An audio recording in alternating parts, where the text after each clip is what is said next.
Eso es lo mejor. Y así me fue como un corrientazo. Llegó la montra y los audífonos inmediatamente tomaron vida. Me encanta. Ahora sí te escucho. Cuéntame, Elizabeth, ¿nos traes algo? Sí. ¿Quién paga la comisión? ¿Qué es eso de la comisión? Te cuento que esto, gracias a 2 oyentes que me escribieron para que hablara sobre este tema, y especialmente es por una, lo voy a conversar, porque fíjate qué le pasó a ella. Ella salió a ver un inmueble con un agente inmobiliario, llega al inmueble ya al momento de sentarse con el propietario, todo estaba en orden, llegaron a todos los acuerdos, el inmueble sí, no, como todo, y de buenas a primera, casi al firmar, el propietario dice, y a ti te toca pagarle la comisión al agente. Cuando le sale ella, ella me escribe y me dice que por qué, si normalmente no es así, se supone que es el propietario que paga y el propietario dice, no, es el inquilino. ¿Quién tiene la razón? Como dice por ahí.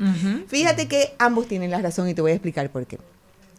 El proceso de captación de un inmueble tiene, y por ahí es que debo de comenzar, el proceso de captación de un inmueble viene de la mano perfectamente con los acuerdos que un propietario y un agente inmobiliario van a acordar para el alquiler de ese inmueble. Es decir, el propietario es el que dice, no, yo quiero 2 depósitos, el mes, ¿cómo es que tú lo vas a hacer? Entonces uno le explica cómo es la cosa, y si el propietario dice a partir de ese momento, y tú te buscas tu comisión, es un mes más.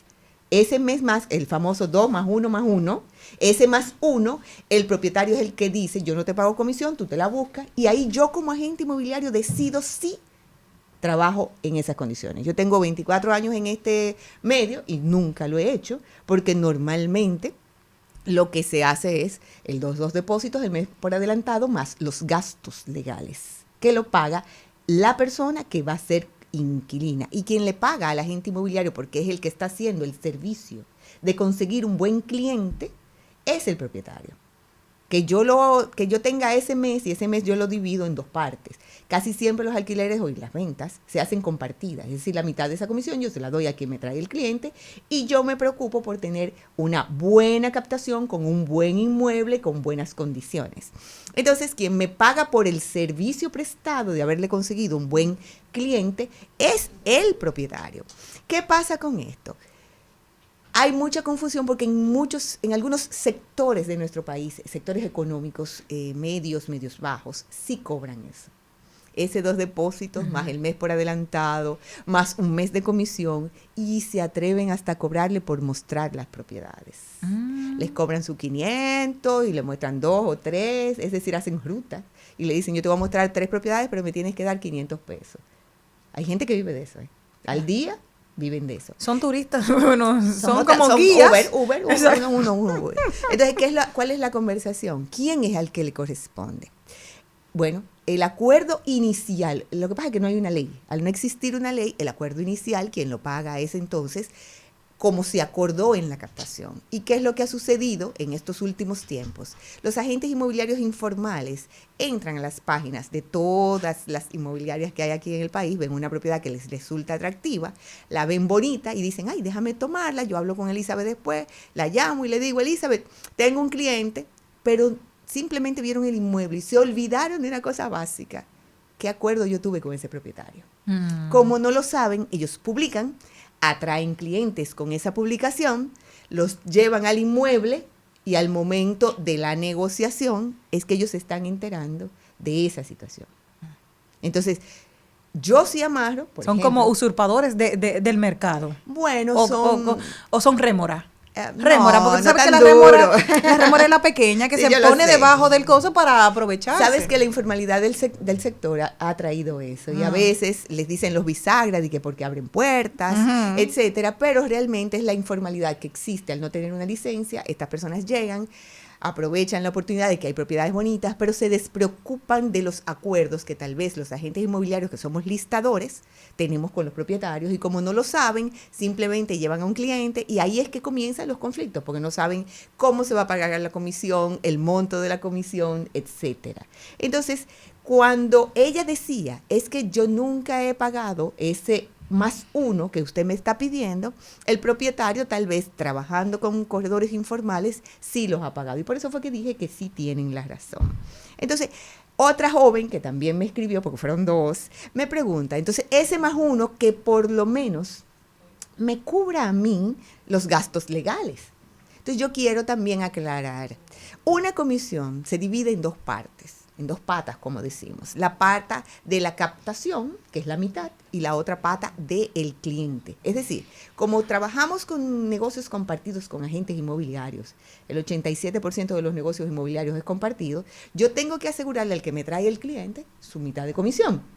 Y yo con la parte que tengo en mis manos tengo que hacer promoción, organizar todos los viajes, el celular, hablar con ese propietario, baje el precio, no lo baje, todo, y pagarme por el servicio prestado. Claro. Entonces, en esa mitad de comisión, poner que además tengamos que pagar los gastos legales, que fue lo que esa joven me trajo. Entonces, con la comisión debería de cubrirse los gastos legales. Los gastos legales son de uso exclusivo del abogado. Nosotros no tenemos que ver con cómo el abogado reparte, pero yo quiero atraer y traer la información de qué se hace con estos gastos legales. Los gastos legales, que son los honorarios que paga el inquilino para que se investigue su movimiento económico y sus comportamientos financieros, esos gastos legales pueden ir de $2,000 hasta $1,000. Y cuidado, claro, dependiendo del tipo de negociación, por supuesto. O clientes, porque ¿Sí? a mí que me pueden No, averiguar. no, Ya, porque- Jenny, punto, 2,000. Dame 1,500 y ya se va más barato. Pero claro. entonces, el pago de abogado, bueno, yo como abogado me pago dentro de esos montos, yo me pago por mi conocimiento y por tener un contrato establecido. Número 2, tiene una secretaria que verifica las informaciones. Se llena un formulario, el inquilino llena un formulario donde da sus datos, sus referencias personales y comerciales, da la información de sus bancos y tiene que haber alguien que compruebe eso. Esa persona hay que pagarle por ese servicio.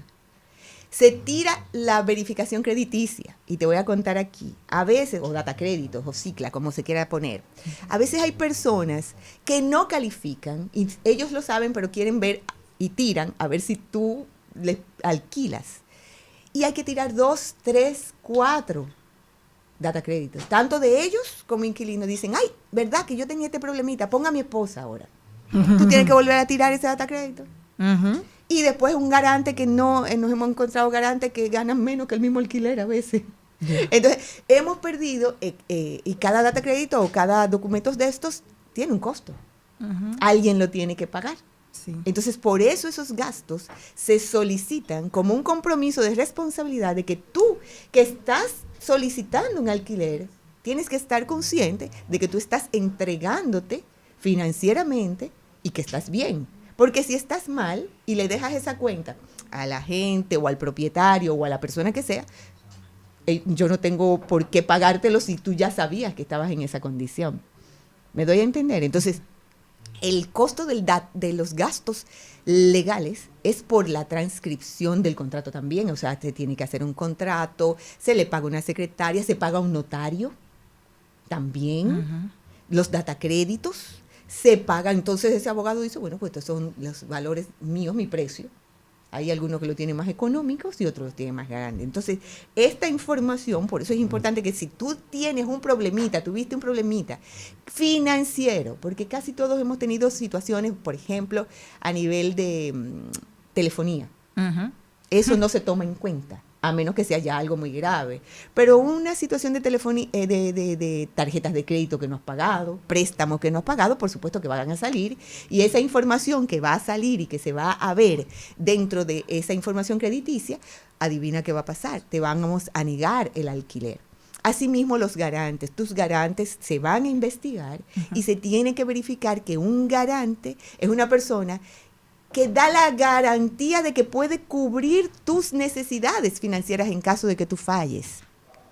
No es a un hermano, no es a un esposo, no es un familiar, no es tu esposo ni tu esposa, son los garantes. ¿Por qué no puede ser una familia inmediata contigo? Porque si esa persona está mal, tú también como pareja vas a estar mal. Entonces, las conversaciones tienes que buscarte un garante que cuando se tire la información crediticia pueda cubrir y que gane 3, 4 y 5 veces mucho más de lo que tú vas a pagar como alquiler. ¿Cuáles recomendaciones nos tienes tú, Elizabeth, Sí. para antes de irnos? Mira, quiero darle estas recomendaciones a los inquilinos.